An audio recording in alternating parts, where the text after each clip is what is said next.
So what you've got is functionally a MicroJimbo 2 that has been literally kind of shrunk down, leaving the middle portion of the knife exactly the same. Really? Let's find out.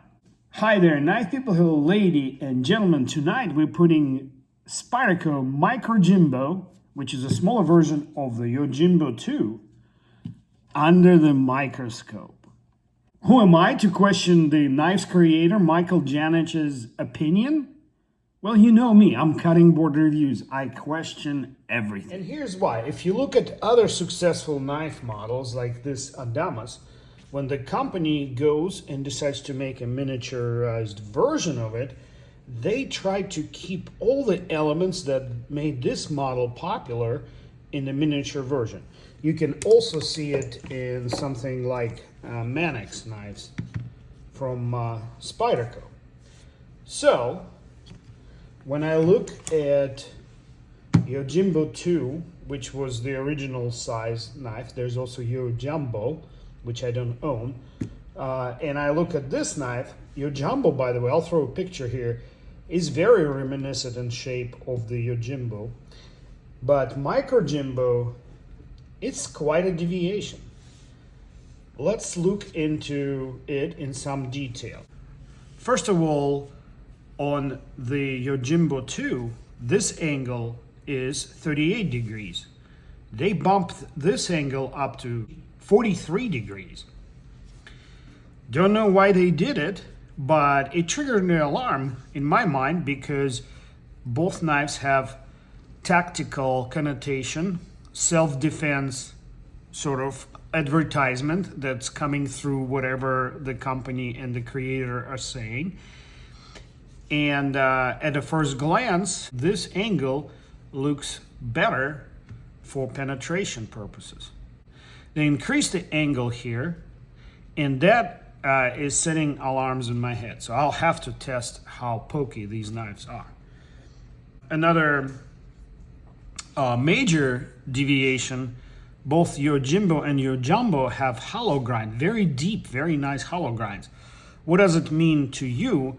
It's slicier. It also aids penetration ability of this knife because it leaves a very thin, very thin tip here. It should deal better with fibrous materials because of that, or intuitively it should. We'll find out if it does. And another thing about the hollow grind, it gives you very thin behind the edge space, which facilitates much better sliciness. Where here, they took a full flat grind all the way to the spine. On this knife, as you can see, the thickness is maintained all the way to the tip, potentially making it stronger for my tip toughness test. I'll jump ahead and I say this knife I dare not test at the Tree of Doom because with the S30V steel on both blades, I know what the outcome of this would be. A broken tip. And there are videos about these type of failures out there and how to fix them. And I don't want to fix them. I like this knife just the way it is. So, but this guy, it's no thinner than a bug out made out of the same steel. And bug out passes the Tree of Doom test with flying colors. So we'll take a look at that. So this is the typical demonstration that I do at the Tree of Doom. And what it demonstrates is how well is geometry of the tip considered when designing the knife, and how well is it heat treated. It is not a way to evaluate one steel versus another because within each type of steel there could be major deviation between knife geometries and heat treat. So this demonstration is specific to the knife. The purpose of me doing it is if the knife survives 25 strikes on a dead oak tree right here, I call it EDC worthy. That is why I'm actually not carrying MicroJimbo as an EDC knife. There are a couple other reasons, but primarily because I don't trust that this tip will survive. Next, I want to test the other major difference, the relief angle here, 43 versus 38, and how much better one knife or the other penetrates. And to do this, I'm going to use a Kevlar bulletproof vest, backed by insulation foam, which is pretty dense hard foam. Good imitation of, say, a rib cage. I'm going to start with Yojimbo. It penetrates to about 2 inches, which means the wound cavity depth will be about an inch. And now for the money shot. To the hilt, 2.5 inches. Write a comment if you think this is deep enough. Now we should probably talk a little bit about the compression lock, because some folks out there believe that it is just as unreliable as a liner lock. I'm about to test this theory in no uncertain way, but from the first glance and from my technical background, I would disagree. And the reason is, even though they look similar and function similarly, there's a major difference in how the mechanism itself is arranged. And right here, I'm sketching the traditional liner lock, or for that matter, maybe a frame lock knife. And as you can see, if I apply force here to the spine of the blade will try to fold or rotate. There is a rotating moment in this direction. And all the force of that strike will transfer to the face of the lock bar or liner lock. Right here, there is a stop pin that blade engages, but I sketched the best I can. So sometimes the stop pins are actually on the outside of the frame. But at any rate, when this moment occurs, the blade is pulled away from the stop pin, which weakens the entire arrangement. So when you strike it from the front, the blade will engage the lock bar face and the stop pin. But when you strike it from the spine, the blade will actually disengage. It's a little bit less of a concern when you have this style stop pin, because this recess kind of amortizes or reduces or increases the duration of this separation. I don't know if I'm using the right terminology here. Anyway, what happens in this arrangement is, if this is our blade pivot right here, and there's a stop pin right here, pretty robust shoulder pin that is also a through pin. So it actually is a very robust and overkilled pin. And there's a reason for that. So there's your pin, and this is your liner that engages the blade. But if you look closely, it also slides against the pin. You can actually feel it.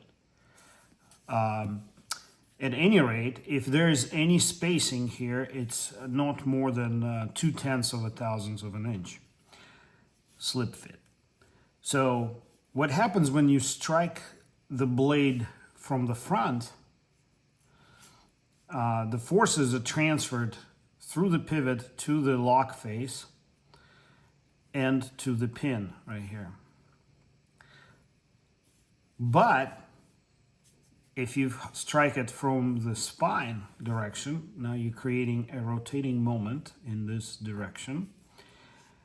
And what happens is this still exists, and now this rotation is transferred, and the liner pinches or engages the pin. And basically, because this blade cannot rotate past the face, it creates a pinching force right here. Very, very similar, if not identical, to a triad lock. So just as in a triad lock, you have 3 places of engagement: the lock face and both sides of the stop pin. So obviously they could not have called it a triad, but I am going with a compression lock, being as robust, or nearly as robust, because after all the liner may be a little thinner than the bar on a triad.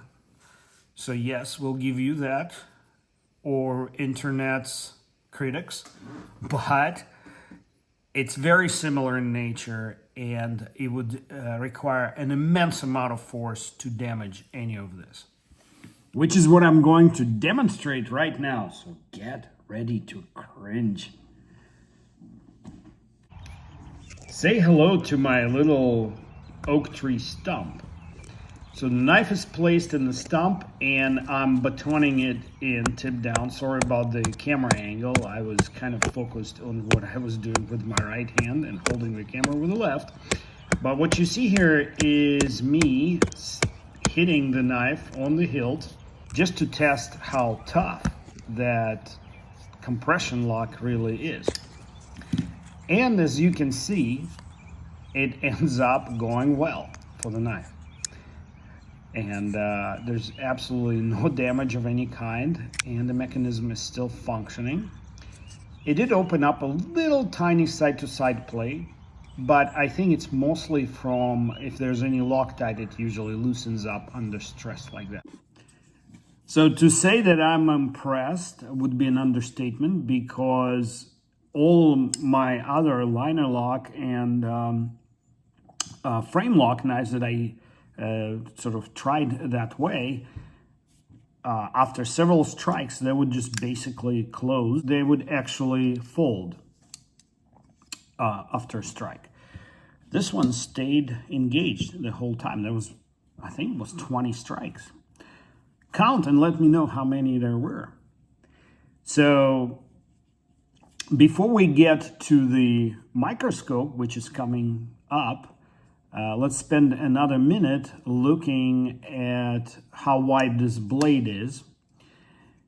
And there's also a curve to the handle, which means if you insert a knife into something and apply rotating moment like this, side to side, you will generate a lot of forces that are basically acting on the pivot and stop pin and the lock face. So I always test it to see how tough the entire assembly is and how much torque can I exert without damaging the knife. So in this demonstration, I apply torque 20 times, 10 in each direction, and the knife passes without any visible or tactile damage to it. And another thing I did to this knife that I probably shouldn't have, but it was the only knife in my pocket, I needed to cut some sensor cables in the lab recently at work, and actually ended up cutting through 2 cables that were made out of 14 gauge twisted steel core wire. So what you're about to see is the result of all that you have seen up to date and that little cutting experiment that unfortunately I didn't get on film. This is what the edge looked like straight out of the box. Notice the beautiful micro bevel. And after I took it to the Tree of Doom and did some wire cutting with it, this is what the edge looks like now. So you see a certain degree of microchipping starting from the tip. That's where I was cutting that wire, kind of pressing down.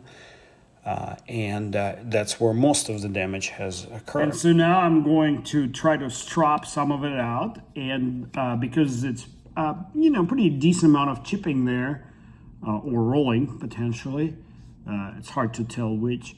I'm going to use this black compound, which is a little bit sort of lower grit than the green compound that most people use. And I use my self-made or homemade strop for it. Well, as you can see, stropping took care of some of it, not all of it. Looks like some microchipping still remains, and that means I will probably have to hone this knife. And that's normally the case with S30V. And now a little bit of a bonus material. I bet you never seen what G10 looks like under the microscope. Yep, I kid you not. This is what black G10, a simple black G10 on this Spyderco, looks like under microscope. So G10 contains glass fiber, and what you're looking at, the colors, I mean that greenish color, is the result of the refraction from the white light into the glass fibers when I'm using the microscope.